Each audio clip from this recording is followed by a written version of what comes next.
சென்னை பாடி பகுதியில் மாமூல் தர மறுத்த மளிகை கடை உரிமையாளர் மற்றும் அவரது கர்ப்பிணி மனைவியை கஞ்சா போதை இளைஞர்கள் வெட்டிய சம்பவம் அதிர்ச்சியை ஏற்படுத்தியுள்ளது. கூடுதல் விவரங்களோடு இணைகிறார் நமது செய்தியாளர் தாமோதரன். வணக்கம் தாமோதரன், இந்த சம்பவத்தில் ஈடுபட்ட இளைஞர்கள் மீது ஏதேனும் நடவடிக்கை எடுக்கப்பட்டிருக்கிறதா? முழு விவரங்கள். கண்டிப்பாக. சென்னை பாடி கலைஞர் நகர் பகுதியைச் சேர்ந்தவர் வேல்முருகன். இவர் இதே பகுதியில் கடந்த ஒரு வருடமாக மளிகை கடை நடத்தி வருகிறார். நேற்று இரவு 10 மணி அளவில் மளிகை கடையை அடைத்துவிட்டு வீட்டிற்கு செல்ல தயாராகி வந்துள்ளார். அப்போது அந்த பகுதியைச் சேர்ந்த 7 இளைஞர்கள் கடைக்கு பொருட்கள் வாங்குவது போல் உள் நுழைந்துள்ளனர். அப்போது வேல்முருகன் அவர்களிடம் பேசிய போது அவர்கள் ஒருமையில் வேல்முருகனை திட்டியுள்ளனர்.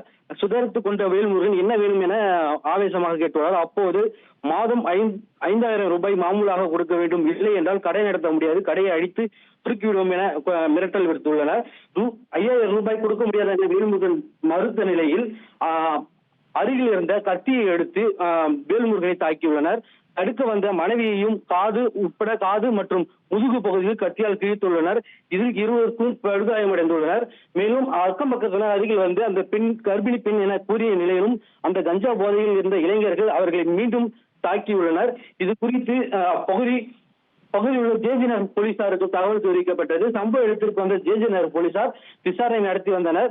மேலும் முதற்கட்ட விசாரணையில் இந்த இளைஞர்கள் இந்த கடையை மட்டும் ஒதுக்கிவிடாமல் அப்பகுதியில் உள்ள அவரது நண்பர் வீட்டிற்கு சென்று மண்ணெண்ணை நிரப்பிய பாட்டிலில் நெருப்பு வைத்து அவர் வீட்டில் வீசிவிட்டு தப்பித்துள்ளார்கள் என கூறப்படுகிறது.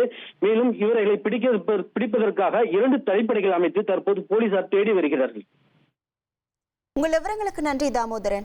உங்கள் தந்திவன் தொலைக்காட்சியில் கருடா தினமும் காலை 6 மணிக்கு காண தவறாதீர்கள்.